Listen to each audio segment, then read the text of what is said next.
ಎಲ್ಲರಿಗೂ ನನ್ನ ಯೂಟ್ಯೂಬ್ ಚಾನಲ್ಗೆ ಸ್ವಾಗತ. ನಾನಿವತ್ತು ಮಶ್ರೂಮ್ ಬಿರಿಯಾನಿ ಮಾಡ್ತಾ ಇದ್ದೀನಿ. ಮೊದಲಿಗೆ ಮಸಾಲೆ ಮಾಡ್ಕೊಳ್ಳೋದಕ್ಕೋಸ್ಕರ ಚಕ್ಕೆ, ಲವಂಗ, ಏಲಕ್ಕಿ ಮತ್ತು ಸೋಂಪು ಕಾಳನ್ನ ಎಣ್ಣೆ ಇಲ್ಲದೇ ಹುರ್ಕೊಳ್ತಾ ಇದ್ದೀನಿ.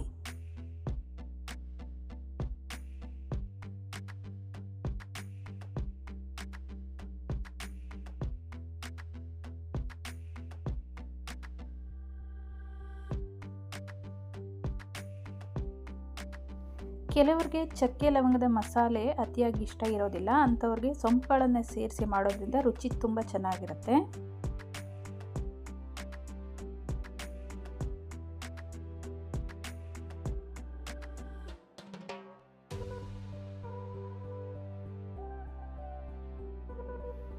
ಐದಾರು ನಿಮಿಷ ಲೋ ಫ್ಲೇಮಲ್ಲಿ ಹುರ್ಕೊಂಡಿದ ನಂತರ ಒಂದು ಪ್ಲೇಟ್ಗೆ ಎತ್ತಿಟ್ಕೊಳ್ತಾ ಇದ್ದೀನಿ. ನಂತರ ಅದೇ ಬಾಣಲಿಗೆ ಒಂದೆರಡು ಚಮಚ ಎಣ್ಣೆ, ಈರುಳ್ಳಿ, ಹಸಿಮೆಣಸಿನ್ಕಾಯಿ, ಬೆಳ್ಳುಳ್ಳಿ, ಶುಂಠಿ, ಕೊತ್ತಂಬರಿ ಸೊಪ್ಪು ಹಾಗೂ ಪುದೀನನ ಸೇರಿಸ್ಬಿಟ್ಟು ಹುರ್ಕೊಳ್ತಾ ಇದ್ದೀನಿ. ಒಂದು 2 ನಿಮಿಷ ಹುರ್ಕೊಂಡ್ರೆ ಸಾಕಾಗುತ್ತೆ.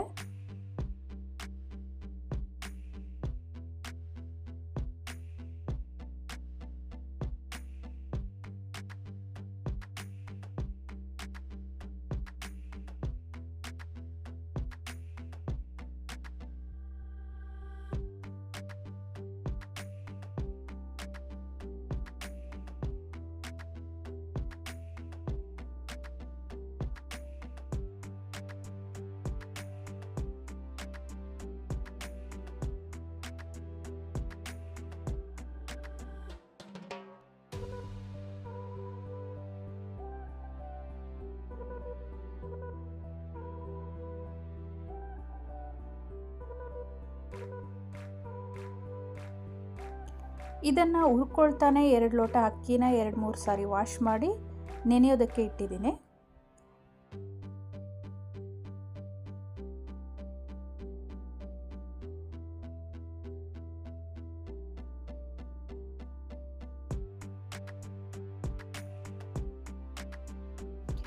ರುಬ್ಕೊಳ್ಬೇಕಾಗಿರೋ ಮಸಾಲೆನ ಹೀಗೆ ಮೊದಲೇ ಹುರಿದ್ಬಿಟ್ಟು ಮಾಡೋದ್ರಿಂದ ರುಚಿ ತುಂಬ ಚೆನ್ನಾಗಿರುತ್ತೆ.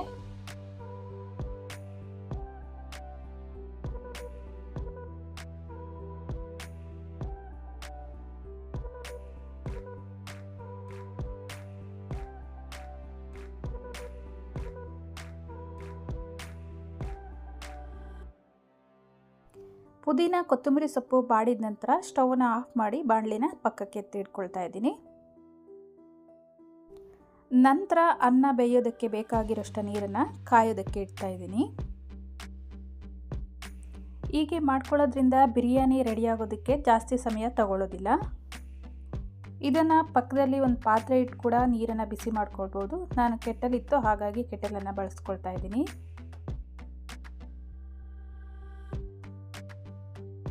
ನಂತರ 2 ಈರುಳ್ಳಿ, 2 ಟೊಮೊಟೊನ ಕಟ್ ಮಾಡಿ ಎತ್ತಿಟ್ಕೊಳ್ತಾ ಇದ್ದೀನಿ.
ಮೊದಲೇ ಹುರಿದಿಟ್ಟಿರುವಂಥ ನೀರುಳ್ಳಿ, ಬೆಳ್ಳುಳ್ಳಿ, ಹಸಿಮೆಣಸಿನ್ಕಾಯಿ, ಕೊತ್ತಂಬರಿ, ಪುದೀನ, ಹಸಿ ಶುಂಠಿ, ಬೆಳ್ಳುಳ್ಳಿನ ಈಗ ರುಬ್ಕೊಳ್ತಾ ಇದ್ದೀನಿ.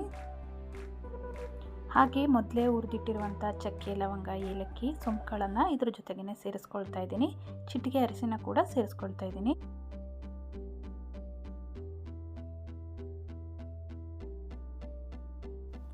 ಮಸಾಲೆ ನುಣ್ಣಗೆ ರುಬ್ಬಿರಬೇಕು.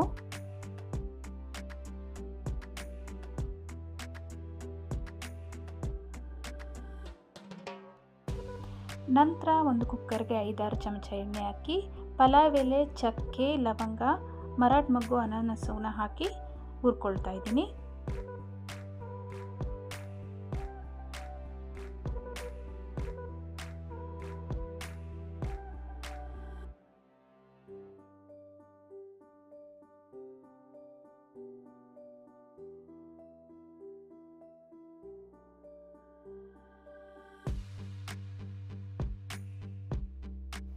ಐದಾರು ನಿಮಿಷ ಇದನ್ನು ಹುರಿದಿದ ನಂತರ ಕಟ್ ಮಾಡಿ ಇಟ್ಕೊಂಡಿರೋ ಈರುಳ್ಳಿನ ಸೇರಿಸ್ಬಿಟ್ಟು ಬ್ರೌನ್ ಆಗೋವರೆಗೂ ಫ್ರೈ ಮಾಡ್ಕೊಳ್ತಾ ಇದ್ದೀನಿ.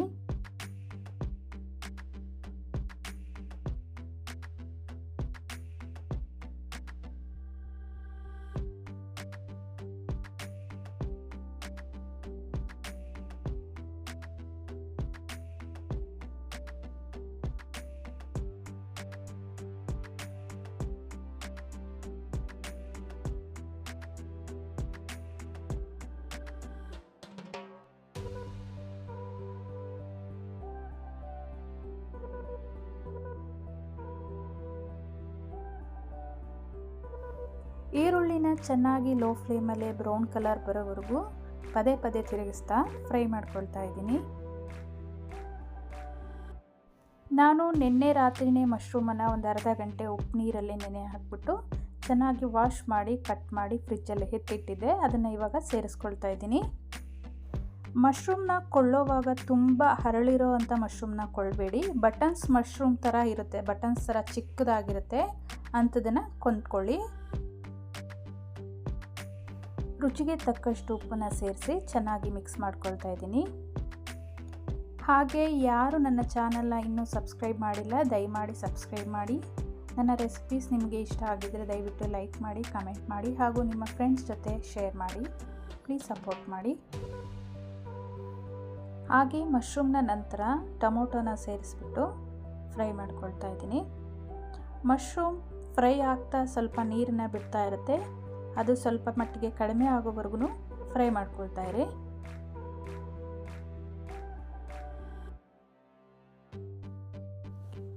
ಟೊಮೆಟೊ ಸ್ವಲ್ಪ ಮೆತ್ತಗಾದ ನಂತರ ಪುದೀನ ಮತ್ತು ಕೊತ್ತಂಬರಿ ಸೊಪ್ಪನ್ನ ಹಾಕಿ ಫ್ರೈ ಮಾಡ್ಕೊಳ್ತಾ ಇದ್ದೀನಿ.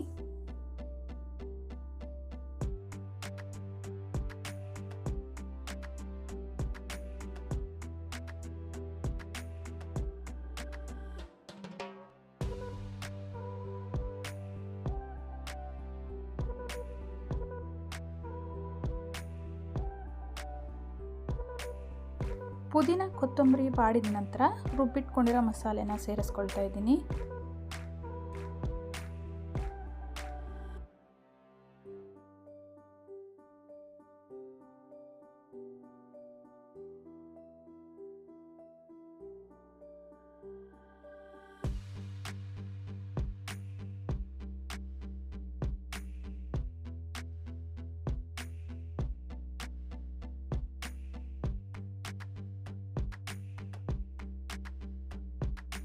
ಮಸಾಲೆ ಒಂದು 5-6 ನಿಮಿಷ ಫ್ರೈ ಮಾಡ್ಕೊಳ್ತಾ 1-2 ಸ್ಪೂನು ಮೊಸರನ್ನು ಸೇರಿಸ್ಕೊಳ್ತಾ ಇದ್ದೀನಿ.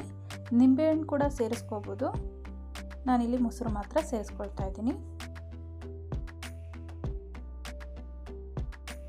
ಮೊಸರನ್ನು ಸೇರಿಸಿ 1 ನಿಮಿಷದ ನಂತರ ಅರ್ಧ ಸ್ಪೂನ್ ಗರಂ ಮಸಾಲ, ಅರ್ಧ ಸ್ಪೂನ್ ಚಿಕನ್ ಮಸಾಲಾನ ಸೇರಿಸ್ಕೊಳ್ತಾ ಇದ್ದೀನಿ.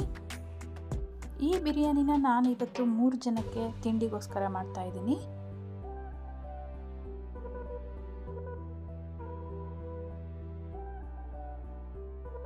ನಾನು ಈ 2 ಲೋಟದಲ್ಲಿ ಅಕ್ಕಿನ ತಗೊಂಡಿದ್ದೆ, ಹಾಗಾಗಿ 4 ಲೋಟ ಕಾಯಿಸಿರುವಂಥ ನೀರನ್ನು ಸೇರಿಸ್ಕೊಳ್ತಾ ಇದ್ದೀನಿ.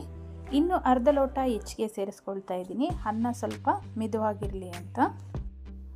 ಹೀಗೆ ಮೊದಲೇ ನೀರನ್ನು ಕಾಯಿಸಿ ಇಟ್ಕೊಳ್ಳೋದ್ರಿಂದ ನಂತರ ಬೇಗ ಕುದಿಯೋದಕ್ಕೆ ಜಾಸ್ತಿ ಸಮಯ ತಗೊಳ್ಳೋದಿಲ್ಲ, ಸ್ವಲ್ಪ ಬೇಗನೆ ಆಗುತ್ತೆ ಅಂತ ನನಗನ್ಸುತ್ತೆ.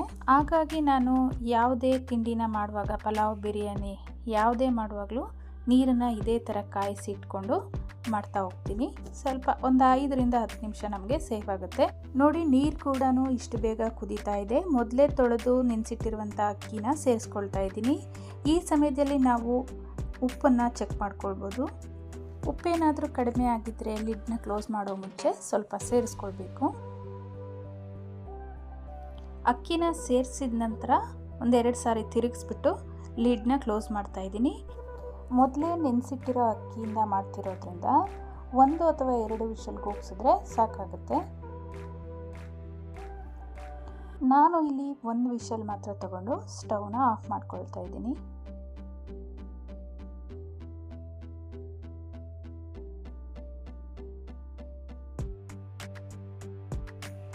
ಇವತ್ತು ನಾನು ಮಾಡಿರೋ ಮಶ್ರೂಮ್ ಬಿರಿಯಾನಿ ನಿಮಗೂ ಇಷ್ಟ ಆಗಿದೆ ಅಂತ ಭಾವಿಸ್ತೀನಿ.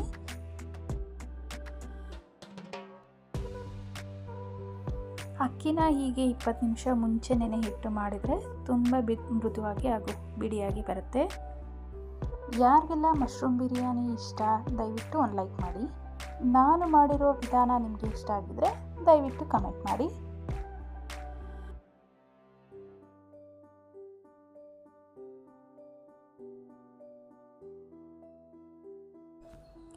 ಈ ವಿಡಿಯೋನ ಕೊನೆವರೆಗೂ ನೋಡಿದ್ದಕ್ಕಾಗಿ ಎಲ್ಲರಿಗೂ ಧನ್ಯವಾದಗಳು.